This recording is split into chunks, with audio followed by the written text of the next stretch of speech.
చాలా సినిమాలు వచ్చింది, ఎందుకు ఒప్పుకోలేదు? కలియుగం ఎందుకు ఒప్పుకున్నారు? ఇదొక రీజన్. మిమ్మల్ని చాలా శాంసంగ్రాయ్ కానీ, తర్వాత అశోకవనంలో అర్జున్ కళ్యాణం కానీ, ఇంకా చాలా చాలా సినిమాలు అడిగారు మిమ్మల్ని. మంచి మెయిన్ లీడ్ అడిగారు, తర్వాత వేరే రకంగా అడిగారు. ఇవన్నీ కాకుండా ఎందుకు ఈ సినిమా కలియుగం చేయడానికి?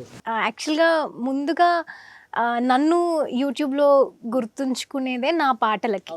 ఫస్ట్ థింగ్ అంటే అందులో కూడా అంటే నా అదృష్టం ఏంటంటే నేను ఎప్పుడు స్టార్ట్ చేశానో తెలియదు, కానీ ఏ టైంలో చేశానో కానీ నాకు అలా వస్తుంది. నాకు వచ్చిన ప్రతి పాట కానీ, నేను అందులో కనిపించిన విధానం కానీ, ప్రతి ఒక్కరు నన్ను ఓన్ చేసుకున్నారు. First girl to the next door అన్నట్టు.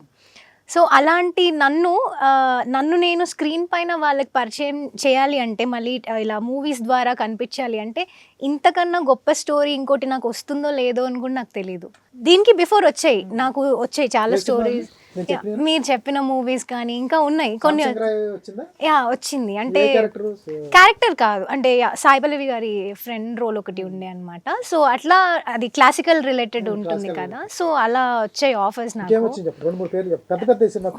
అశోకవనంలో అర్జున కళ్యాణం అండ్ ఇంకా ఉన్నాయి. బ్రో మూవీలో సిస్టర్ క్యారెక్టర్ వచ్చిండే అనమాట. సో అదే నేను అప్పుడు మూవీస్కి రెడీగా లేను, బేసిక్గా చేయాలి అనుకోలేదు. అండ్ సో అలాగే నేను నా కూచిపూడి ఫీల్డ్లో అండ్ సాంగ్స్ చేసుకోవడం అందులోనే ఉండిపోయాను.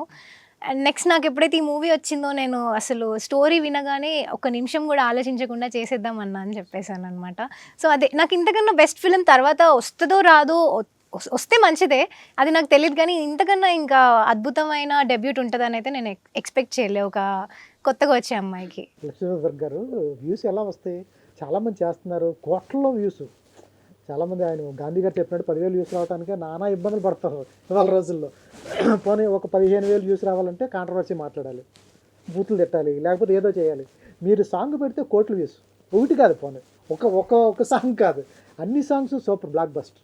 ఎట్లా సాధ్యపడుతుంది? నిజంగా గాడ్ గిఫ్ట్ అయ్యి ఉంటుంది. అంతే అనుకుంటా అండి. నేను సాయంత్రం మా ఫ్రెండ్స్ చూపించా, ఈఎంఐ మా మనరాలో మా హీరోయిన్ అంటే 36 crores ఉంది. అది 36 crores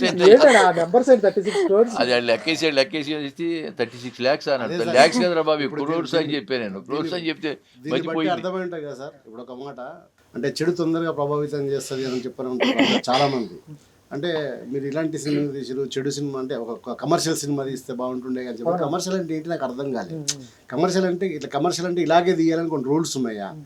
అంటే కమర్షియల్ అంటే చెడు తీస్తేనే కమర్షియలా? అంటే అలా కాకుండా మంచి తీస్తే కమర్షియల్ కాదా? ఇప్పుడు అమ్మాయి చాలా మంచిగా చాలా నీట్గా పాటలు చేసి దాన్ని కమర్షియలిటీ చేసింది కదా. చేసింది. మరి సినిమా కూడా కమర్షియల్ హిట్. ఎట్లా సాధ్యపడుతుంది? సీక్రెట్ ఒకసారి చెప్పండి మాకు. 36 కోట్లు ఏంటండి అది వ్యూస్? అంటే సీక్రెట్ ఏం లేదు సార్. బేసిక్గా ఫస్ట్ థింగ్, నన్ను ఎవరైనా ప్రొడ్యూసర్ పాట అడిగారంటే నేను పాట వింటాను. ఫస్ట్ పాట విన్న తర్వాత అంటే అది నాకు నచ్చడం నచ్చకపోవడం పక్కకు పెడితే, నేను నా తరపు నుంచి వాళ్ళు కొత్త ప్రొడ్యూసర్ కానీ అంతకుముందు ఉన్న వాళ్ళైనా ఎవరైనా కూడా నా సైడ్ నుంచి నేను ఒక చిన్న అడ్వైస్ అయితే చెప్తాను. ఒకవేళ అది వర్క్ అవుతుంది అని అంటే వర్క్ అవుతుంది అన్నట్టు ఒక మాట చెప్తాను. ఒకవేళ నాకు సెట్ అవ్వకపోతే కూడా నేను చేయలేనండి అని అంటాను. అప్పుడు అడుగుతారు ఎందుకు పాట బాగాలేదా అవన్నీ అడుగుతారంటే చెప్తాను, నేను ఇప్పుడు ఇలా మార్కెట్లో ఫోక్లో ఉన్నా కాబట్టి చెప్తాను, ఇంత నడుస్తుంది, ఇలా నడుస్తున్నాయి సాంగ్స్ అని వాళ్ళకి ఒక చిన్న హింట్ అయితే ఇస్తాను నేను.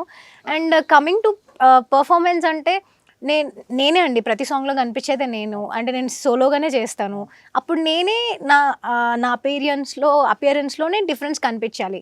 అది హెయిర్ డ్రెస్సింగ్ కానీ, నార్మల్ అవుట్ఫిట్ కానీ, ఏదైనా కూడా నేనే డిఫరెంట్గా కనిపించాలి.